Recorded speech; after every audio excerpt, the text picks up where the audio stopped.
The baby was screaming again. It was the kind of scream that cut through reinforced walls and dead-eyed bodyguards and the carefully maintained silence of a $40 million penthouse perched above the glittering spine of Milan. It was not the scream of hunger, or cold, or the particular frustration of a child who has dropped something and cannot retrieve it. It was something rawer than any of those things.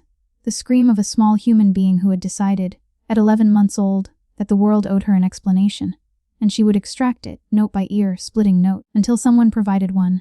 3 floors below, in the marble-lined lobby of the Ferretti building, 2 of Damiano's security detail exchanged a glance. They said nothing. They had learned, in the 4 months since this particular sound became a regular feature of their working environment, that there was nothing useful to say. Damiano Ferretti stood at the floor-to-ceiling window of his study, a glass of 20-year-old Macallan untouched in his hand, and listened to his daughter destroy yet another nanny. He heard the crash first, ceramic from the sound of it, something small and expensive making contact with the travertine floor at velocity. Then the nanny's voice, high and fraying at both edges. "Serafina, no, please, sweetheart, put that down. Come back to me." Then a door. Then a silence that was somehow worse than the sound that preceded it. Then, inevitable as weather, the crying, not the sharp attention-seeking cry, the deep one, the one with no bottom to it. His jaw tightened, the scotch remained untouched. Behind him Marco Esposito, his head of security, his oldest professional associate, a man who had in 20 years of employ never been observed to express unnecessary emotion, cleared his throat. "That's the 7th one, boss. I can 4 months." "Marco?" "Yes, boss." A silence. The crying continued down the hall. Damiano watched the city lights below him. The orange glow of Milan's night spread out like an enormous circuit board, brilliant and indifferent, and thought, as he often thought in this particular hour, about numbers. The figures he was comfortable with, the shipping manifests that moved pharmaceutical product through 3 borders without attracting the attention of any government agency currently in operation. The percentage of northern Italy's construction supply chain that ran through holding companies he controlled. The exact number of men in this city who crossed the street when they saw him coming. He did not count the number of nights he had stood at this window, listening to his daughter cry herself to sleep in a room 30 meters down the hall, unable to make himself walk through the door. He had not been built for this. He understood that about himself with the clarity he brought to all self-assessment. He had been engineered by a father who communicated through silence and the occasional controlled application of violence, by a world that rewarded coldness and punished exposure, into a specific kind of man, precise, controlled, capable of decisions that other men could not make and would not survive making. He had become, over 34 years, an excellent instrument. Instruments did not know what to do with 11-month-old daughters who looked at them with enormous dark eyes full of a question he did not know how to answer. He had held Serafina once, the night she was born early, rushed and small and furious at the world, in a hospital corridor in Turin while doctors stood at a careful distance with careful faces and said careful things that amounted, beneath the language, to a single unbearable fact. He had held her because there was no one else to hold her. She had been so small that he was certain, holding her, that he was doing it wrong, that the grip of his hands, which had done things that could not be named in a hospital corridor, was wrong for this. That she could sense it. That she was already, at 6 hours old, learning the shape of the person who was failing her. He had told himself in the weeks after, that proximity was enough, that administration was presence, that the provision of safety, shelter, nutrition, professional care, and all the measurable inputs of a good childhood was what a father was. And he was providing all of them. And he was therefore present. And that was enough. He had been wrong about that for 18 months and was just beginning to admit it. "Find another agency," he said. Marco shifted his weight. "We've exhausted the top 4 in Milan. The word is..." He paused, choosing, getting around. The 3rd agency apparently shared notes with the 4th. Serafina bit the last candidate. "She has 4 teeth. She used all of them." The corner of his mouth moved. Almost. He turned from the window, and in the architectural light of the study, designed deliberately to be harsh, because Damiano had always believed that comfort produced complacency. He looked like what he was, a man shaped by discipline and untouched grief. His face was the kind of face that people looked at twice, dark eyes that absorbed rather than reflected light, a jaw set permanently against some invisible force, a mouth that had forgotten, somewhere in the last 18 months, the particular muscular arrangement required for an unguarded smile. He had been capable of smiling once. He had a specific memory of it. He closed the memory before it could open completely. "There's a woman," Marco said, and something in the particular neutrality of his voice made Damiano go still in the way he went still before decisions. "She's not from an agency. She came to the service entrance this morning. She saw the general housekeeping listing, not the nanny position. She didn't know whose household it was." Damiano looked at him. "A cleaner. A housekeeper. She has references going back 6 years. 3 families in Florence, all of them verifiable, all of them positive. The last family, the Carlucas, kept her for 3 years. She left when their children grew up. Marco paused. She's not a nanny. She's never presented herself as one. She just wants to clean floors. In the silence that followed, the crying down the hall ebbed to something quieter.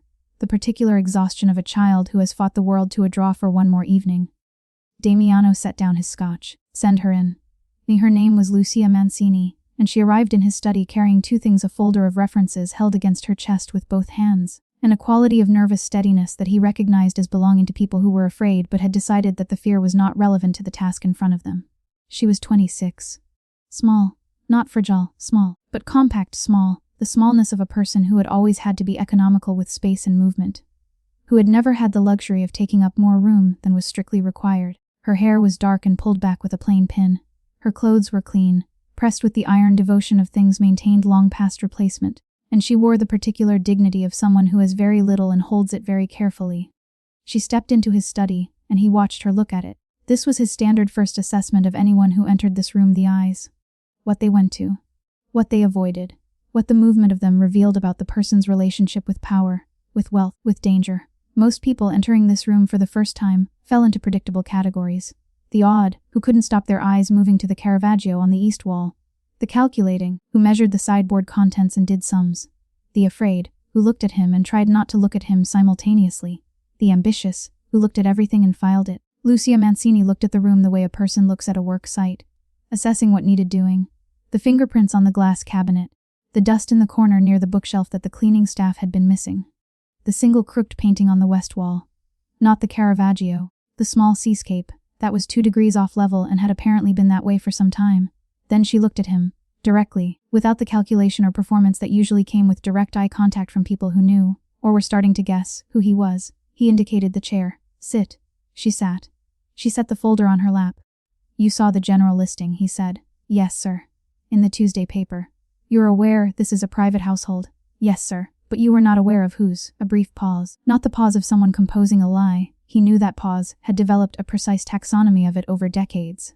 This was the pause of someone deciding how honest to be, and then deciding in favor of honesty because they'd concluded it was the only viable option. I know the name Ferretti, she said. I know what it means in Milan. I knew by the time Marco let me in. Another beat. I still need the position. He waited. I need it specifically, she said. Not just any position. He studied her for a moment. He had spent his professional life reading people, and what he read now was, no performance. The nervousness was real and present, and she was not attempting to conceal it. The determination was equally real. Both things were true simultaneously, which was rarer than it should have been. There is a child in this household, he said. 11 months old. She has driven away 7 professional caregivers in 4 months. I'm not telling you this as a warning. I'm telling you as information. The position is housekeeping. You will not be responsible for the child. But she is present, and her presence is. He considerable. Something crossed her face. Not apprehension, something more like recognition. What's her name? Serafina. She nodded as though this were a piece of information she was carefully placing somewhere specific. And her mother? The room went completely still. In 20 years of business meetings, negotiations, confrontations, and the particular variety of conversation that ends with someone understanding that the conversation is the last one they will ever have, no one had asked him that question. Not in those words. Not with that direct, unhurried simplicity. It hung in the air between them as though she'd set down something fragile, and was waiting to see if it would hold. He let 3 seconds pass. In those 3 seconds, something in his chest moved. A tectonic shift against a wall he had been constructing for 18 months with the concentrated effort of a man who understands, on some cellular level, that if the wall falls, everything falls with it. She is not here, he said. His voice was level and final and carried no additional information. She has not been here for some time. That is the full extent of what you need to know. Lucia held his gaze for 2 beats. Then she nodded, that particular nod of hers, the one he would come to recognize as the motion of someone filing information in the correct place, not dismissing it but putting it where it belonged for now. When do I start? He told Marco to take her details. She was shown to the staff quarters on the 4th floor, a room that had been guest quarters once and had the slightly apologetic quality of spaces repurposed downward. She thanked Marco for the tour with the specific warmth of someone who is genuinely grateful for small courtesies and shows it without performance. He stood at his study window and watched the city for a while after she had gone. He was not thinking about her, he told himself. He was thinking about the quarterly figures from the Torino operation, which required his attention. He thought about the quarterly figures for approximately 4 minutes. She started the next morning at 7. He had been awake since 5. This was standard. He had not slept past 5 in 18 months, which was also standard, and which he did not examine. He was in the study by 6, accounts open, when he heard the service elevator, and then the particular quiet sounds of someone beginning work, in a large space, the soft drag of cleaning supplies, the measured sound of movement through a room, purposeful and unhurried. He had prepared himself, he realized, for the morning's first cry, had positioned himself in his interior landscape for the sharp eruption of Serafina's displeasure, the crash of something thrown, the retreating sound of another professional's dignity departing through the service entrance. By 8:30, none of these things had occurred. He found this more unsettling than their occurrence would have been. He told himself he was not curious. He reviewed the Torino figures. He read the overnight security reports from the Napoli associate. He drafted 3 emails that required precise language and the particular diplomacy of a man communicating authority through apparent understatement. He did all of these things and was, by 9:15, unable to continue doing them. He set down his pen. He walked down the hall. The nursery door was open. The morning light came through the tall window in a long diagonal, and in the middle of it, on the floor, was the following scene: Lucia Mancini, sitting cross-legged on the travertine with her cleaning supplies beside her in their bucket, completely untouched.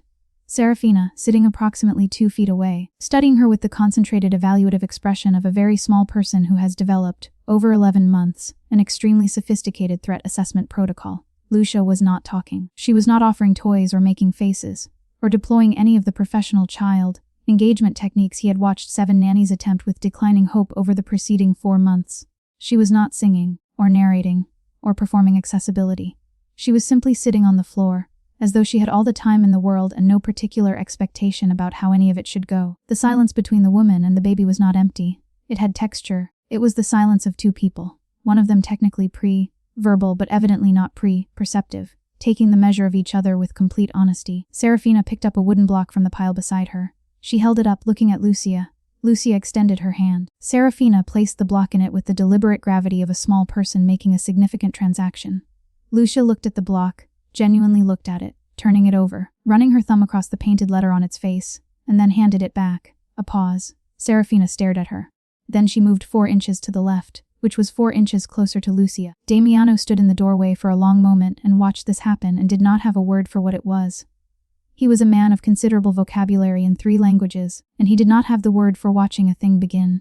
He went back to the Torino figures. On the 4th day, Serafina pulled herself to standing using Lucia's knee as the support structure. She had not done this with any of the previous 7 nannies, all of whom had made documented attempts to encourage the behavior and had noted its non-occurrence in their professional logs. Lucia had not been attempting to encourage it. She had been on the floor cleaning the baseboard, when Serafina simply decided that Lucia's leg was the correct object for the purpose, and used it. She stood there for 6 seconds, holding Lucia's knee, looking around the room from this new elevation with the expression of someone who has accessed a new data set, and is processing its implications. Then she sat back down. She patted Lucia's knee once, as though thanking a useful piece of furniture, and went back to the wooden blocks. Lucia finished the baseboard. She did not make anything of it. On the 7th day, Serafina fell asleep with her head in Lucia's lap while Lucia was sitting on the nursery floor reading. Not a children's book, her own Pavis, held one-handed with Serafina entirely unconscious across her legs, and Lucia sat for 40 minutes not moving rather than disturb her. The afternoon light moved across the floor in a slow diagonal. Outside the window, Milan proceeded with its usual urgency, indifferent to the stillness inside. Damiano, passing the doorway, stopped. He stood there for longer than curiosity required. He looked at his daughter's face, slack in sleep, her cheek against Lucia's thigh, her breathing the deep, even breathing of a child who has decided, completely, that she is safe. He looked at Lucia, who was reading, one hand resting lightly on Serafina's back, not constraining her, just present, the way a hand can be simply there without demanding anything. He felt something in his chest that he had no current vocabulary for. He went on. He did not acknowledge, to himself or anyone, what he had been looking at for those 40 seconds. He was not, quite yet, ready to look at it directly.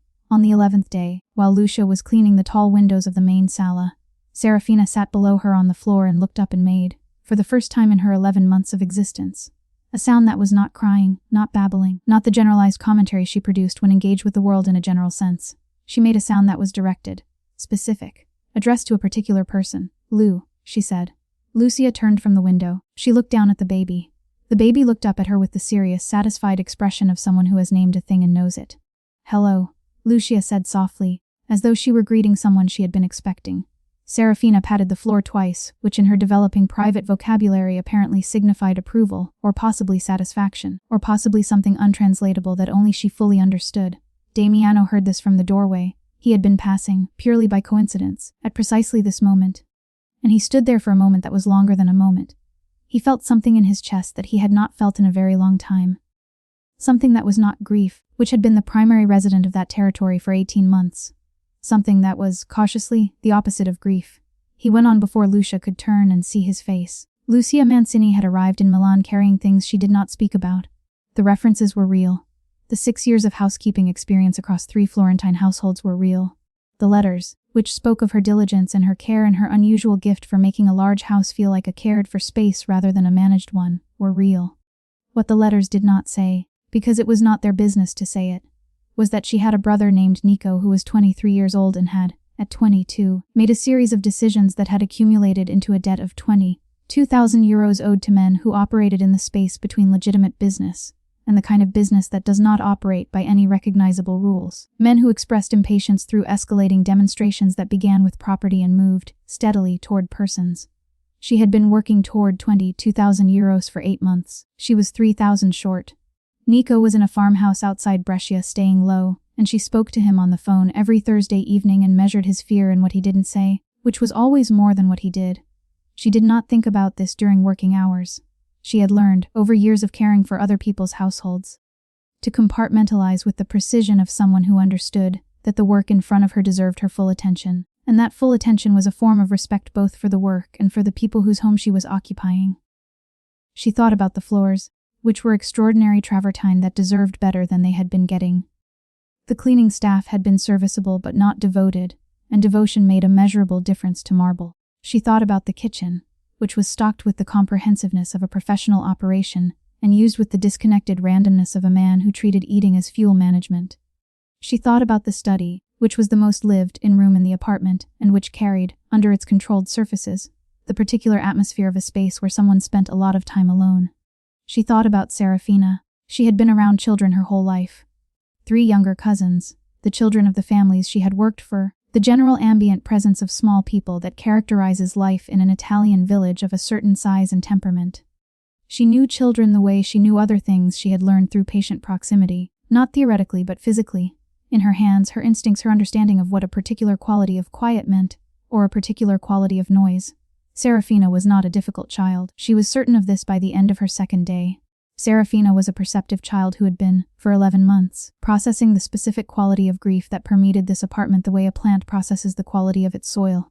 Not intellectually, but entirely, in every cell. She had been rejecting every adult who came to her with a plan, because she was too young for the concept of a plan, but old enough to recognize the shape of someone who was not fully present, someone performing care rather than offering it. Lucia did not perform. Performance required an audience and a desired outcome, and she had neither. She had Serafina, and she had the floor, and she had a quality of attention that her mother had called the most important skill. She possessed the ability to be where she was. Her mother had grown a garden the size of a small country on 3/4 of an acre outside Florence, and the garden had been, in Lucia's childhood memory, the primary location of her mother's philosophy. You couldn't rush the growing, her mother said. You showed up. You tended. You waited. You showed up again. Patience wasn't passive. It was the most active thing there was, because it required you to keep choosing to be present when impatience was easier. Lucia had been choosing presence her whole life. She chose it now, on the floors of a man whose name frightened people, in a nursery that smelled of expensive baby things and a sadness that had been allowed to sit too long. He began to find reasons to pass through rooms where she was working. He was aware of this. He was aware of it the way he was aware of most things he did, clearly, without self-deception, with the unsentimental accounting of a man who believed that honest self-assessment was a survival skill. He was finding reasons. The reasons were not convincing. He found them anyway. He would come to the kitchen when she was polishing the countertops and pour himself coffee he didn't need, standing at the machine longer than the machine required, watching in his peripheral vision the specific way she polished, which was not perfunctory but thorough in the manner of someone who took small satisfaction in the completeness of a thing. He would appear in the main sala when she was cleaning the windows, carrying papers he wasn't reading, and stand near the window because the light was theoretically better, and watch her work from the corner of his vision. He would walk past the nursery at hours entirely outside his route to anywhere. He told himself this was supervision. He had employed this woman in his household, with his daughter, and it was appropriate to maintain supervisory awareness of her conduct and competence. He was not convincing himself. What drew him was not what he had expected. He had spent his professional life in proximity to people who made themselves interesting through power.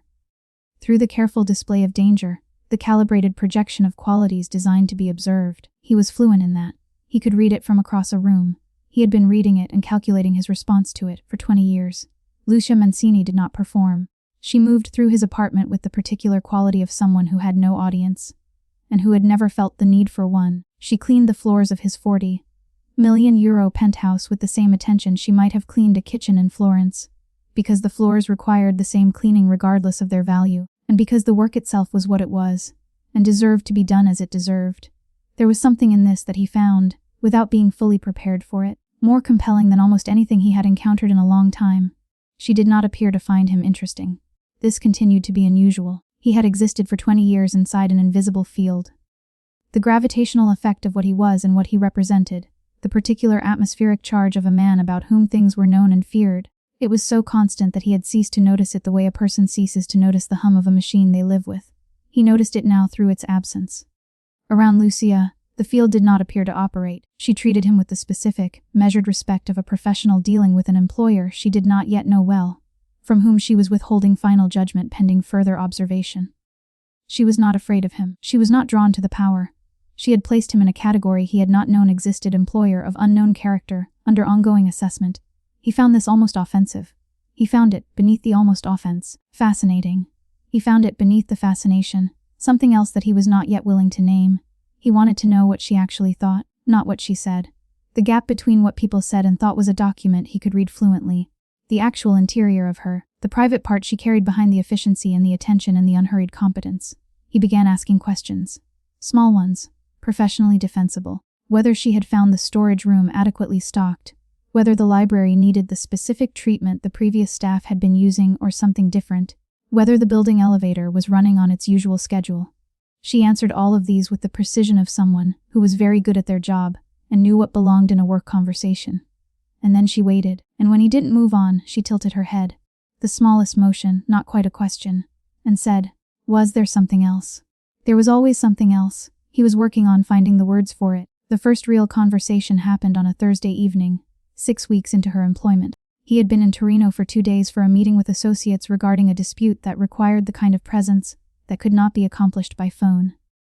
The meeting had concluded satisfactorily, which in his vocabulary meant that everyone involved now understood, with complete clarity, the boundaries of what was possible and who enforced them. He had come home in the car, watching the motorway lights through tinted glass, tired in the way that work requiring cold authority made him tired, not physically, but somewhere deeper, in the part of him that had not always been cold. He expected the apartment to be quiet. Lucia's hours ended at 8, and it was nearly 9. He went to the kitchen for the scotch he hadn't had time for in Torino and found her there. Not cleaning, not in any professional capacity at all. She was at the kitchen table with her shoes off and her hair loose and a cup of tea in her hands, and the Pavese novel open in front of her, reading in the low light of the under-cabinet illumination, completely at home in a way that no one had been at home in this kitchen for a long time. She looked up. He saw the professional reflex move through her. The sit up straight closed the book, prepare to account for presence movement, and he held up a hand before it could complete itself. "Sit," he said, not an order, a permission. She sat. He got his scotch. He stood for a moment with his glass looking at the chair across from her, and then he sat down in it. She watched this happen with an expression he couldn't fully read. Something careful, something not entirely unpleased. "What are you reading?" he asked. She showed him. Pavese. He recognized the edition. It was out of print. He looked at the spine, the worn cover, the specific patina of a book handled many times. "My mother had it," she said. She ran her thumb along the cover. She read it every few years. "After she died, I kept reading it when I needed to be near her." He didn't respond immediately. He turned his glass in his hands and thought about objects that carried people. Serafina said a new word today. Lucia said. He looked up. She said up. The corner of her mouth turned. She was standing at the crib rail, and she reached her arms up, and she said it, clear as anything. The smile was private and warm and not at all performed. She looked so pleased with herself. He thought about his daughter's face when she was pleased with herself. He had seen it in passing, from doorways, from distances he was always in the process of crossing, and then deciding not to cross. "I haven't been going in," he said. The words came out differently than he intended. "Bearer." Lucia didn't fill the silence. She waited. "To the nursery," he said. "In the morning. At night." He stopped. "I manage it from the perimeter." I make sure she's cared for, she's healthy, she's fed, she has what she needs. I am present in the administrative sense. I am not. He stopped again. The architecture of what he was trying to say was not cooperating. I know, Lucia said quietly. He looked at her. I know, she said again, but she knows you. She hears the elevator and she looks at the door. She hears your voice from the hall and she goes still in the way she goes still when something matters. Lucia paused. She's not waiting for you to be perfect. She's waiting for you to come through the door. He was quiet for a moment. The kitchen clock ticked. The city outside the window maintained its usual indifferent urgency. He put down his scotch. He stood up. He walked down the hall. Outside the nursery he stopped, one hand on the doorframe, and thought about everything that was in that room. Not just Serafina, but the grief he had been storing alongside her for 18 months. The grief of the person who should have been in there with her, and wasn't. The grief of his own absence, which was in some ways worse because he had chosen it. He went in. Serafina was in the crib, awake, examining the mobile above her with the focused attention of someone reviewing materials for a comprehensive examination. She heard him and turned, and what her face did when she saw him was not the wary assessment of a small person encountering an infrequent presence. It was something else. Something open. Day, she said. Or close enough. He pulled a chair to the side of the crib and sat down. He did not pick her up. He wasn't ready for that, not yet. The fear of doing it wrong, of holding her wrong, of communicating through his body the grief and inadequacy that he could not yet fully look at, was still larger than his ability to act through it. But he sat. He stayed. He put his hand on the rail of the crib, and after a moment Serafina grabbed 2 of his fingers. Her grip was surprisingly strong for something that small. He sat there for a long time. The city moved outside the window. Serafina eventually fell asleep, still holding his fingers, and he did not move until she let go. He did not tell Lucia what had happened. She did not ask. But the next morning, when he came into the nursery at 7:30 and picked Serafina up, took her out of the crib with something approaching confidence, not the rigid, careful tentativeness of someone expecting to break what they're holding, but something more like intention. Lucia was at the window. Her back was to him. She did not turn, but he could see, in the line of her shoulders, the particular quality of a person who is smiling and is not going to make anything of it. He held his daughter facing outward, the way she preferred, so she could see the room and the morning coming through the window. She grabbed a fistful of his collar and made a sound of complete satisfaction. He stood there for a moment just holding her, her weight real and warm against his chest, the sound of her breathing, the specific small warmth of her, and he thought, here. This is here, I am in it. He felt, for the first time in 18 months, something that was not primarily the awareness of loss. Things shifted after that, not dramatically. Real things don't shift dramatically. They shift the way geology shifts, through pressure applied consistently over time, each day's small addition imperceptible until you look back and see how far you have come. He began eating breakfast when Serafina ate breakfast, in the kitchen rather than the study, seated at the table rather than standing at the counter. He came home before 9 on most evenings, not all, but often enough that Serafina began to learn the specific syntax of his arrival. The elevator, the key, the particular weight of his step in the corridor, and to respond to it with the still, attentive waiting that Lucia had described. She always knew when he was coming. Lucia had been right about that. He learned his daughter. He learned that she had absolute opinions about food, that were communicated with the calm finality of someone who has examined the question and closed the book on it. Certain textures were unacceptable, and no amount of relabeling would change this. He learned that she liked to be at the window, watching the street below with the focused gravity of a small person engaged in important urban observation. He learned that she had a system with her wooden blocks that appeared, from the outside, to be random, but which produced a specific expression of satisfaction when it reached the configuration she intended, and a specific expression of displeasure when disrupted. He learned that she found the sound of the newspaper rustling inexplicably hilarious, and he found himself rustling it repeatedly, entirely on purpose, after the first few times, just to hear her laugh. He learned that her laugh was the most extraordinary sound he had ever heard. He learned these things through observation and through Lucia, who did not offer information but who, when he was present and paying attention, shared what she had noticed with the specific generosity of someone who understands that noticing is a gift. She likes the low sounds better than the high ones, Lucia said one morning, both of them at the kitchen table while Serafina explored the contents of a bowl with methodical one-handed dedication. When you speak to her, if you lower your voice, she focuses more, like she's choosing to work harder to hear it, and the effort makes it matter. He had been doing the thing people do with babies, raising the register, brightening the tone, adjusting toward the imagined accessible. He tried lowering it instead. Serafina looked at him immediately, the bowl forgotten, her whole face orienting toward him with the attentive focus of a student who has just discovered that the lecture has become interesting. Yes, Lucia said from across the table. Not triumphant, Not "I told you so," just "yes." The simple affirmation of something true. He watched her with his daughter over the following days with total attention. The kind he applied to very few things. The kind that took in everything without announcing itself. He watched how she was present without being intrusive. How she created the conditions for Serafina to come to her rather than going to Serafina. He watched how she treated his daughter's preferences as real information. How she took Serafina's moods seriously without being managed by them. How she held space for the full complicated expressiveness of an 11-month-old person without trying to edit it into something more convenient. He watched, and he filed, and he thought about what he was filing. He noticed she never spoke about herself unless asked. He began asking more. Florence, 3 sisters, 2 older, 1 almost exactly her own age. A father who had repaired motorcycles in a garage with a radio for 40 years, and who could apparently be identified at a distance by the specific combination of engine oil and the radio station he'd listened to since 1987. A mother who had grown a garden and held a philosophy and read pavies every few years when she needed to think carefully about something. 3 years since the mother died. The father still in the garage, still with the radio, the garden somewhat diminished now but still going. He learned that she had left Florence 8 months ago with urgency. She did not describe and a plan she did not name. He learned that she sent money home every month. Amounts that exceeded, significantly, what could be explained by general family support. He learned that she had a brother she hadn't seen in 4 months. A brother she called every Thursday evening from the kitchen window with her back to the room and her voice low. And that afterward, on those Thursday evenings, her face carried a quality of controlled worry that she handled alone, without showing it to anyone. He filed all of this with the patient thoroughness he brought to all intelligence.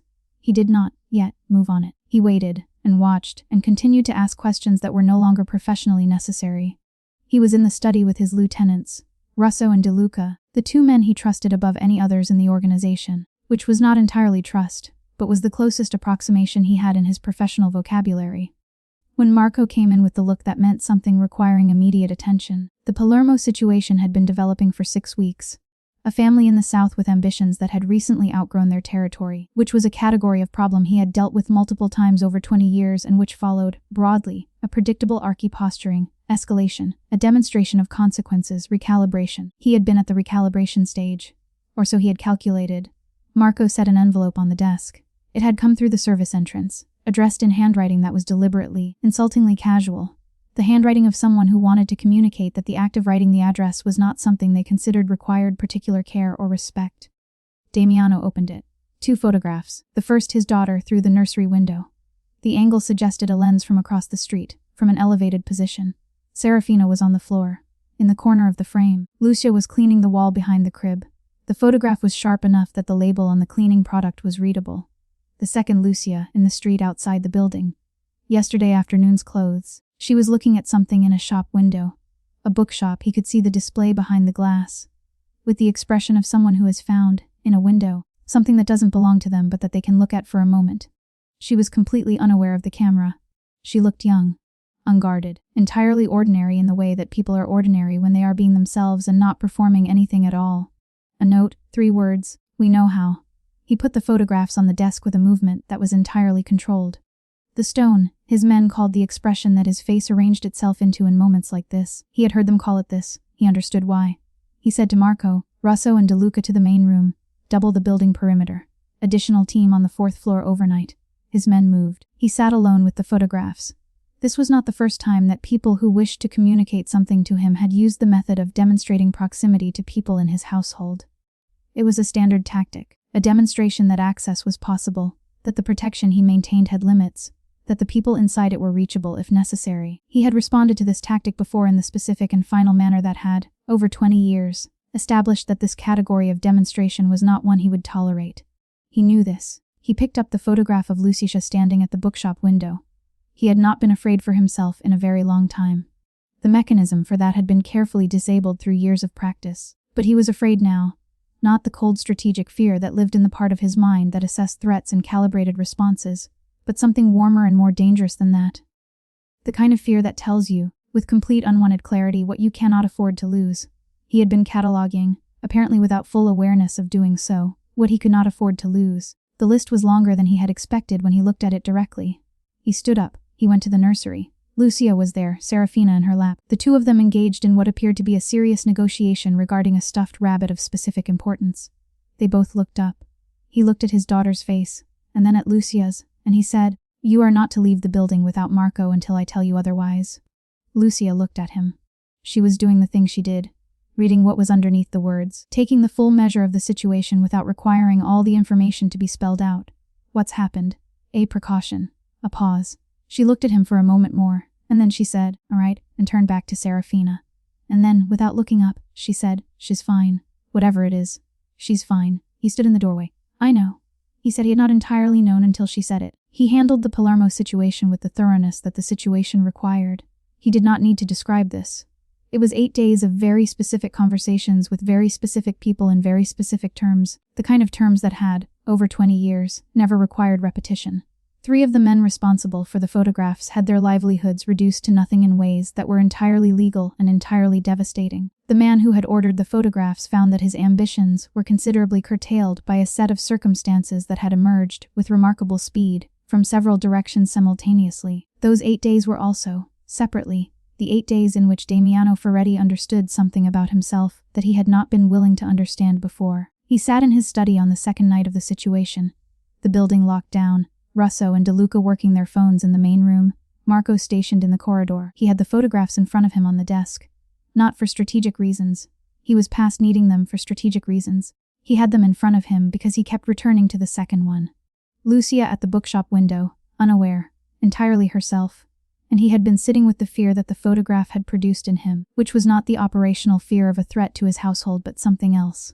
Something he was not practiced in acknowledging. He had been in rooms with the fear of losing Alina. He had not acknowledged that one either, not in real time, not in the way that might have allowed him to do something with it other than carry it. He had been too controlled for that. He had been too armored. He had managed the fear at a distance, and told himself that managing it was the same as facing it.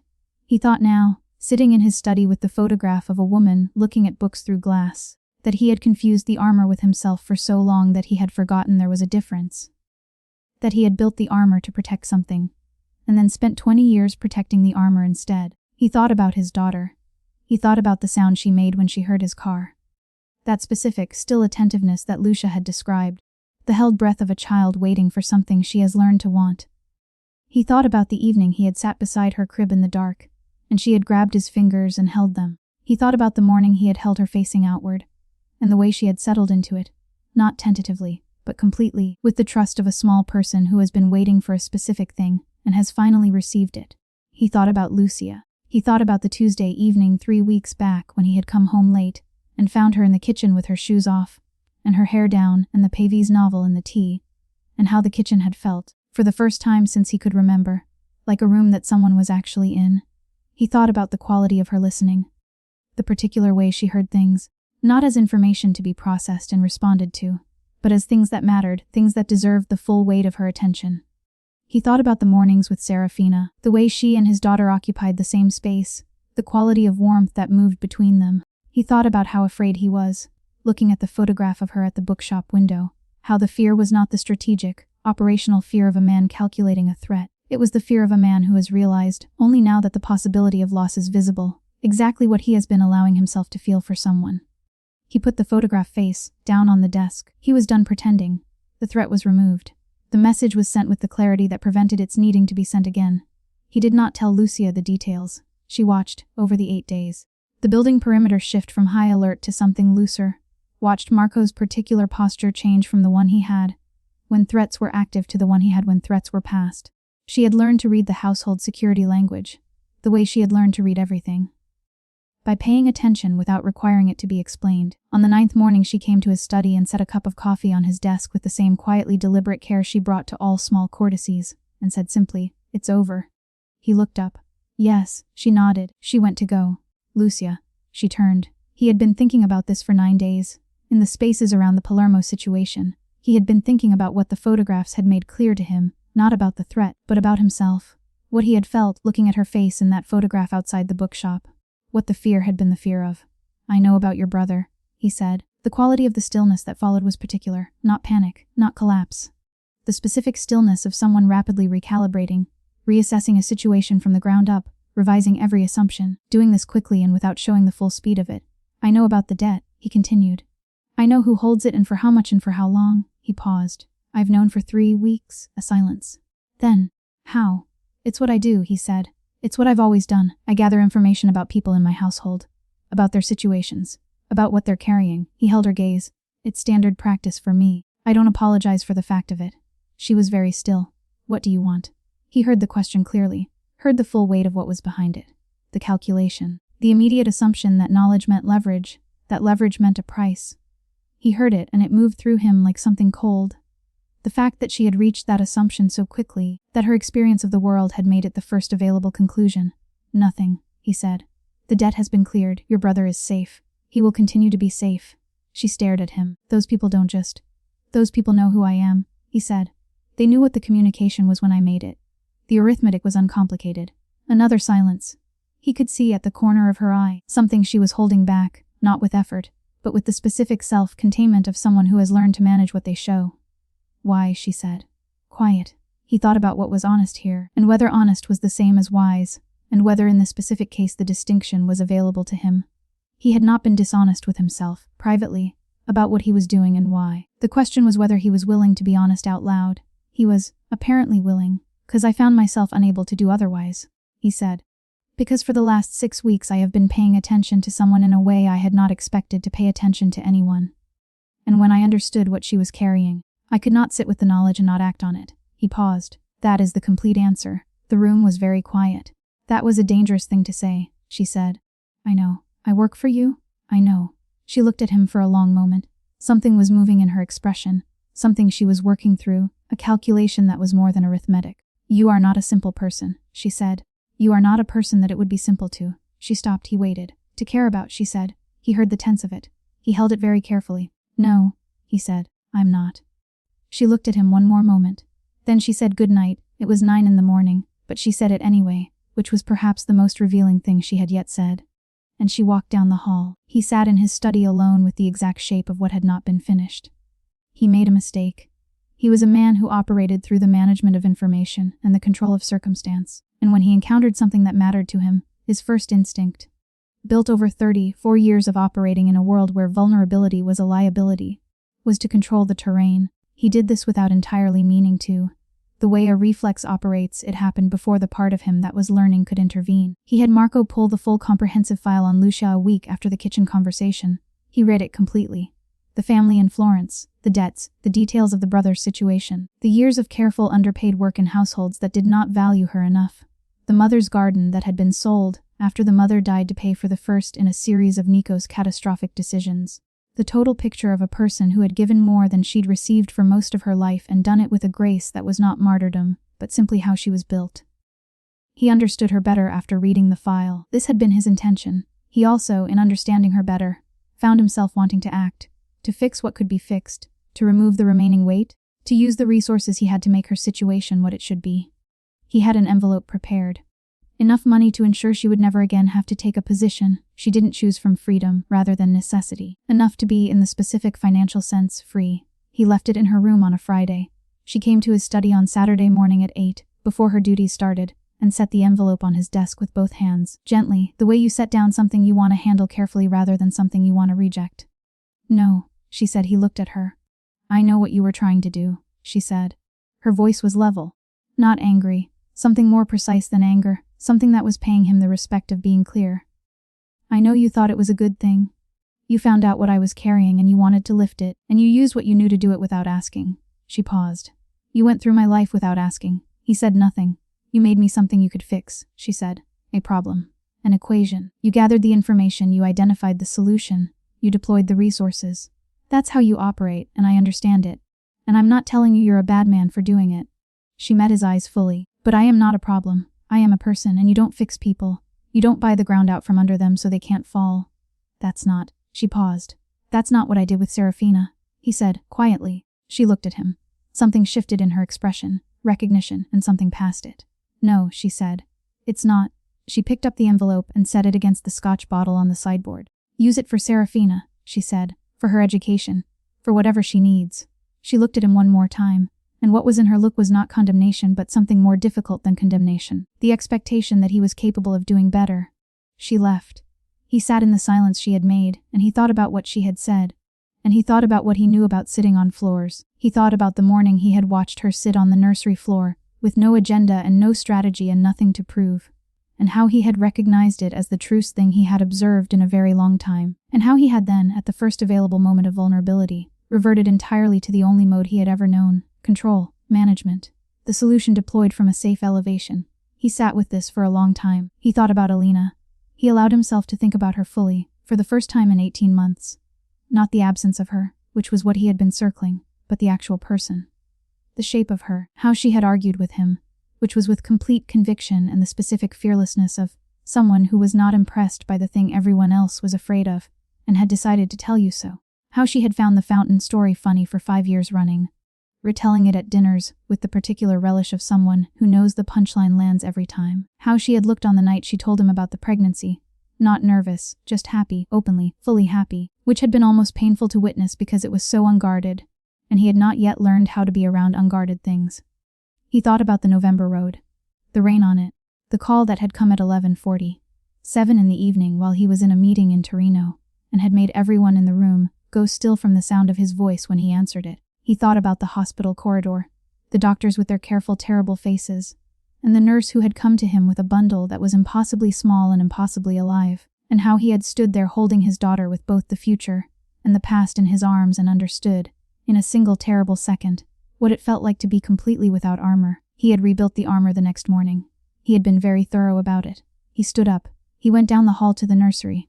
Lucia was there. Serafina was standing. She had been standing for 3 weeks now, pulling herself up on any available surface, radiating the focused satisfaction of someone who has discovered that the world is accessible vertically.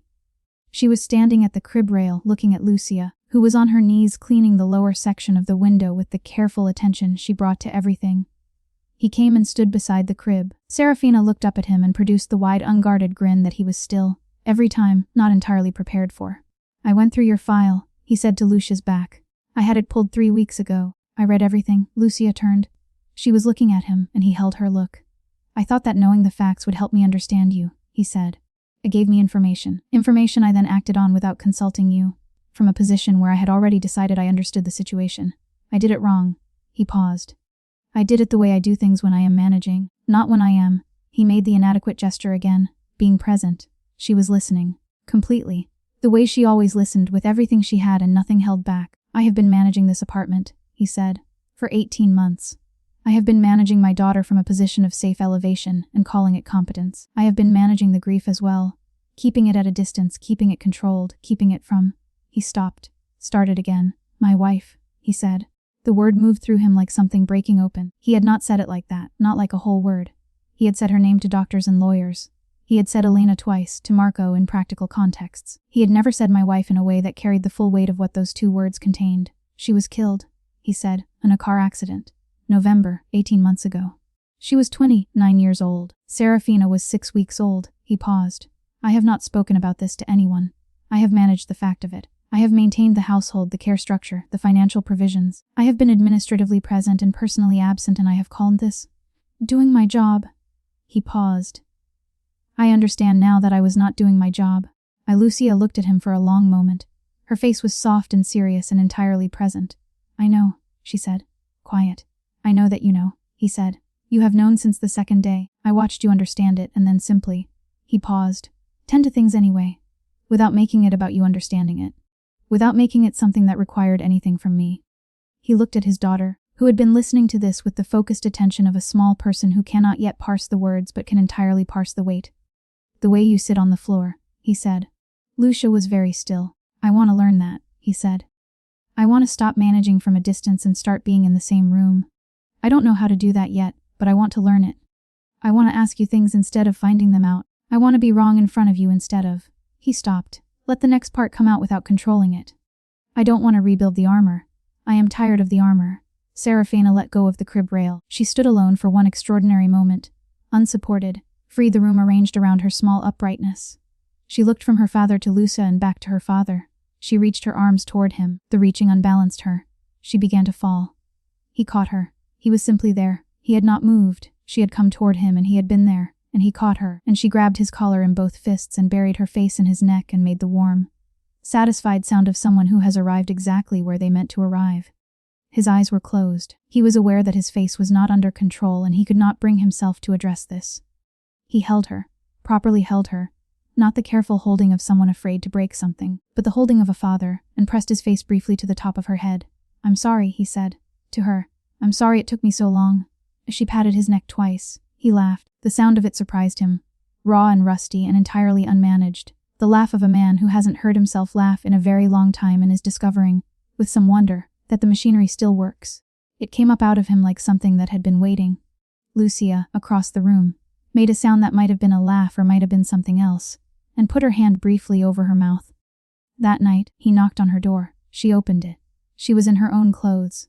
A simple dark sweater, her hair down, the pavis on the table beside the small lamp. She looked at him and waited. "I want to tell you about Alina," he said. "If you're willing." A long pause. Then she stepped back from the door, and the step backward was more than permission. It was an invitation, the kind that contains warmth. He went in. They sat on the small sofa, and he talked about his wife for the first time since November of the year before last. And the talking was not easy, but it was possible in a way it had not been in other rooms with other people. Because Lucia listened the way she did everything. Completely, with the full weight of her attention, without filling the silences or steering the story. He told her how Elena had found the fountain story funny. He told her about the argument regarding the apartment. Elena had wanted to stay in the smaller apartment in Brera, had felt that the size of this place was a performance of something she wasn't interested in performing. And she had been right, though he hadn't been willing to say so at the time. He told her about the 6 weeks after Serafina was born, when Elena had been luminously exhausted and completely herself, more herself than at any other time, stripped of everything non-essential. Just the pure fact of her. He talked about the accident in a few words. She did not ask for more. He was quiet for a moment, and then Lucia said, "She sounds like someone who chose you on purpose, not because of what you represented, but past it." He thought about this honestly. "Yes," he said. "That's exactly right. That's a rare thing," Lucia said. "Being chosen past the obvious things." He looked at her. She was looking at her hands, her profile lit by the small lamp. She looked like someone who understood, from the inside, what it was to be seen past the surface. To have someone decide that the complicated thing underneath was worth the trouble. "Lucia," he said. She turned. "I would like to keep trying," he said. "To sit on the floor instead of managing from above, to ask instead of investigate, to be in the same room with you without it being a supervised room." He held her gaze. "I'm aware of the complications. I know what I am and what the life I have built looks like from the outside. And I'm not asking you to be unaware of it. I am asking if you are willing to try being in the same room with me, with all of that being exactly what it is." The silence was long and serious, and she gave it the weight it deserved. "You have a criminal organization," she said. "Les, you run it. Les, is any of that going to change?" He was honest because she deserved honesty. "Parts may. Some of it is structural, not personal. It's not reversible in a short time frame without consequences I couldn't contain. Other parts." He paused. "I am a man who is trying to be present in his own life. What that means for the other parts is something I am willing to work out. Not in the abstract. In practice, with time." He looked at her. "But I am not going to lie to you about what I am to make the answer easier." She looked at him for a long time. Outside, Milan moved through its evening. "Serafina called me Lou," she said. "From the first week." He nodded, uncertain of the direction. "I didn't tell you right away," she said. "I kept it to myself for a day, because I was afraid of what it meant, that she'd attach to me, that I'd attach to her." She paused. "That I was attaching to things in this apartment that I had no business attaching to, because they weren't mine and I didn't have any right to." "Lucia," he said. She stopped. "They are yours," he said. "If you want them." She looked at him for a long time, and then she looked down, and then she looked up again. And what was on her face was brave in the specific way that brave people are brave. Not without fear, but in full acknowledgement of the fear, choosing anyway. "The same room," she said. He reached across the small table and took her hand. Simply. He placed his hand over hers and let it stay there. She looked down at it and then up at him, and she didn't speak, but the silence was full of everything that was beginning. The Sunday lunches were, as she had warned him, thorough. Her 3 sisters arrived on a Saturday in November. Ginevra, who was the eldest and the one who had apparently elected herself the family's primary investigator, Caterina, who was 2 years younger than Lucia and wore her skepticism openly as a public service, and Marta, the nearest in age, who was warm and watchful and said less than the other 2 but saw considerably more. Marco had, on the morning of their arrival, appeared in Damiano's doorway with an expression that communicated, without words, that he found the prospect of this visit professionally concerning. Damiano had told him to stand down. Marco had stood down with the particular posture of someone complying while reserving the right to have been correct. The lunch was, objectively, an interrogation. Ginevra had questions about the nature of his work that were direct to the point of being almost admirable, and he answered them honestly, which appeared to be not what she had expected. Katerina had questions about his intentions regarding her sister that were stated with a bluntness he found, in some deep way, enormously refreshing. Marta asked him quietly, in the kitchen while he was making coffee, whether he knew that Lucia had been sending more than half her salary home every month for 8 months. "I know," he said. "And you know why?" Marta said. "I know why," he said. "It's been handled." Marta looked at him for a moment. "She didn't tell you to handle it?" "No," he said. "She told me not to. I did it before she told me not to," which she then also addressed quite clearly. He paused. "I'm learning." Marta studied him. Then she said, "She's like our mother. She does things quietly and completely and doesn't make a production of it. She carried the whole Nico situation by herself for 8 months, and nobody knew how afraid she was because she didn't want anyone to worry." She paused. "She needs someone who pays attention without having to be asked." "I know," he said. "She needs someone who is actually there," Marta said. "Not managed there." "There? I know," he said again. "I'm working on it." Serafina chose this moment to appear in the kitchen doorway, pulling herself along the wall, having apparently escaped from the sala where the other 2 sisters were conducting what sounded like an increasingly complex conversation. She saw Marta and made an inquisitive sound. Marta looked at her. Serafina looked back and then walked 4 clear steps, to Damiano and grabbed his leg. Marta watched this happen. Something changed in her expression, a softening, a decision being made. She said, "The coffee." At the end of the day, Ginevra, putting on her coat at the door, said to him, "I'm going to continue to have opinions about this situation." "I expect so," he said. "I'm going to express them." "Good," he said. She looked at him for a moment, this man who could buy and sell governments, who had her sister's photograph on his kitchen counter and her niece's handprints on his study wall, and she said, "She's never chosen anything easy. She always chooses what's real." A pause. "Be real." "I'm trying," he said. He proposed on a Sunday in January, on a morning of extraordinary winter light, with Serafina on his lap eating mandarin orange pieces and Lucia making coffee at the stove. There had been no prepared speech. He had, in fact, been making one in his head for approximately 3 weeks, and had discarded every version of it because each version was too managed, too controlled, too much the product of a man who was still, in some corner of himself, trying to get this right by thinking hard enough. He had watched Lucia with his daughter for 3 months now, and he had watched how she was never trying to get things right. She was just in them. And that was apparently what getting things right looked like, when you stripped all the management away. So on a Sunday morning with winter light on the kitchen tiles and Serafina eating her orange, with the focused authority of a small person who takes breakfast seriously, he said, "I think we should get married." Lucia turned from the stove. She looked at him for a long moment. The look had layers. He could read them now. Having spent several months paying attention, amusement was on top, and below it something warmer and more serious, and below that something that was, he thought, relief. She looked at Serafina. Serafina was examining an orange piece with considerable attention. She looked back at him. "That was very romantic." "I know," he said.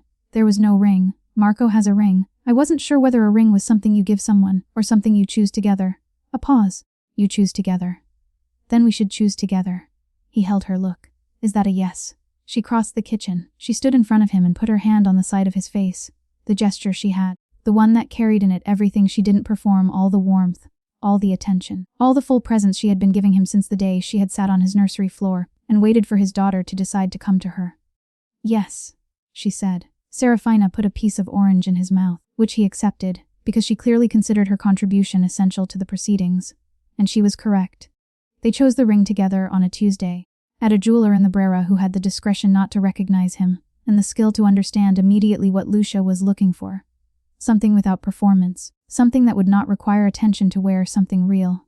She chose a thin gold band with a single oval stone the exact color of deep water, and when she put it on her finger she looked at it for a moment with the same expression she had when she filed information somewhere important. "Good," she said, simple. Complete. He thought it was the best review a ring had ever received. They married in October. Quietly, which was her preference and which he found, now that he understood the vocabulary of quiet, was also his. The discovery that the vocabulary of a thing could be learned, if you were willing to sit with it long enough. Her 3 sisters. Her father, who came from Florence in the good jacket that had, according to Lucia, last been worn at her mother's funeral, and who shook Damiano's hand with the grip of a man who has spent 40 years with engines, and who looked at him afterward with the careful, appraising expression of someone deciding whether what they're seeing is solid. He decided, apparently, that it was. He nodded once, slowly, in the way of men who do not make pronouncements but whose silence after a pause carries the weight of one. Marco and 2 of his oldest lieutenants. Men who had worked with him for 15 and 12 years respectively, who had never been at anything that could be described as an occasion. and who stood in their good suits in the October garden with the slightly stunned expressions of people who are realizing that the world can surprise them. The priest who had known Damiano since childhood appeared, upon meeting Lucia, to update an assessment he had been maintaining for 20-odd years. He said nothing explicit. He spent a long time talking to her about Florence. Serafina wore a dress with a sash that she removed within 9 minutes of the ceremony and wore on her head for the next 4 minutes before abandoning it entirely. It was recovered at the reception, wrapped around the base of a candlestick, in a condition suggesting it had had a full and satisfying afternoon. She did not appear to consider this a loss. She spent most of the ceremony sitting on the floor between Damiano and Lucia, picking up flower petals from where they had fallen off the arrangement and redistributing them to what she apparently felt were better locations. No one interfered with this project. When the priest asked Damiano to speak his intention, he found that the speech he had not prepared was in fact there. Not because he'd written it in his head, but because it came from the part of him that had been, for 8 months, learning a different language. He said, "I intend to be present. I intend to keep learning how. I intend to choose this room and the people in it every day, for the rest of my life." Lucia looked at him, and what was on her face was not the face of someone receiving a beautiful promise. It was the face of someone who has been watching a person build something real and is watching the last piece go into place. She said when it was her turn, "I intend to stay on the floor." The priest, who had prepared a homily, appeared to decide that it was not required. In the garden of the house they had rented for the occasion, a house outside the city, with old stone walls and October light the color of last warmth, the kind of house that had absorbed many occasions into its stones and would absorb this one too. Lucia stood in the evening with her shoes off, her face turned toward the garden. He came and stood beside her. "What are you thinking about?" he said. She was quiet for a moment. The garden in the low light was amber and deep green, the apple tree dropping the last of its fruit onto the grass, the stone walls holding the warmth of a whole season that was now, gently and completely, concluding. "My mother's garden," she said. She always said October was the most honest month. After everything that was going to grow had grown, and before it disappeared. Just exactly what it was. Nothing performing anything. He looked at the garden. He thought about honesty. He thought about the specific relief of things that were not performing anything. She would have liked today, Lucia said. She would have liked that it was small, that it was real. "I think I would have liked her," he said. "She would have asked you very difficult questions. Your sister already has. I find I prefer them." He paused. "The difficult questions are the ones that mean someone is taking you seriously enough to ask them." Lucia was quiet for a moment, and then she said, "She used to say that anything worth growing takes longer than you want it to. That impatience is just fear wearing different clothes." He thought about this. About the 18 months of managing from a distance. About the armor. About the fear that had disguised itself so perfectly as competence. "I was very afraid," he said. "For a long time. I was afraid of doing it wrong, being a father, being present, being open to things that could be taken from me again." He paused. "I am still afraid some days. I know," she said. "So am I." He looked at her. "It's big," she said, simply. "This." She made a small gesture that encompassed the garden, the house, the sound of Serafina inside, the whole present fact of them. "It's frightening to want something this much. I know about wanting things and losing them. I know what it costs." She paused. "But I'm here and I'm staying. And I'm not going to manage it from a distance." He looked at her for a long moment. This woman with worn shoes and a Pavese novel and a quality of presence that had walked into his household and simply, without strategy or performance, been there, fully, completely, entirely there, until everything around her had reorganized itself around the fact of her presence. He thought about the specific Tuesday morning when he had watched her sit on his nursery floor and offer no agenda and no performance and nothing except herself, and how his daughter, his fierce, perceptive, grief-saturated daughter, had moved 6 inches toward her, and how those 6 inches had been the beginning of everything. "You sat on the floor," he said. "That's all you did. That's everything," she said. Lucia smiled, and her smile was the private, warm one, the one she didn't perform for anyone.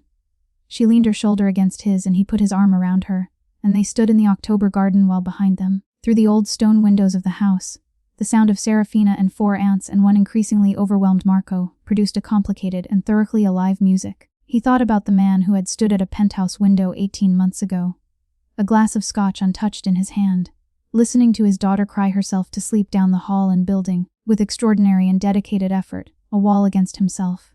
He thought about what it had cost to be that man. He thought about what it had cost to stop. He thought about sitting on the floor. He thought about the distance between managing from above and being in the same room. He had lived at that distance for so long that he had mistaken it for the only available position. Had told himself it was the appropriate position, the responsible one, the position of someone who understood how things worked. He had been wrong about that. The world at floor level was imperfect and frightening and required things of him that he could not manage in advance or control from a distance. It required him to simply be there, with nothing held back, and to keep showing up. He was finding that he could do this. Lucia, he said. Thank you. For the floor. He paused. For waiting until I was ready to come down to it. She turned and looked at him. In the October evening light, her eyes were very dark and full of the same quality of attention she had brought to his kitchen and his nursery and his closed, armored, slowly opening life. The same attention she had given his daughter. The same attention she gave everything complete, unperformed, without a fraction held back. She took his hand in both of hers. They stood together in the quiet garden at the end of the growing season, and behind them, inside the old stone house that had absorbed so many occasions, and would absorb this one too, Serafina began to laugh. Not a small laugh, a full one. The wide, unconstrained, entirely unguarded laugh of a small person who finds the world, in this precise moment with these precise people around her, completely and absolutely satisfactory. It rang through the old windows and out into the garden and across the amber light, and it was the most beautiful sound Damiano Ferretti had ever heard, and he would hear it for the rest of his life and never get used to it. He listened to it. He thought here, this room, these people, this imperfect, frightening, entirely real life. He was in it. He stayed.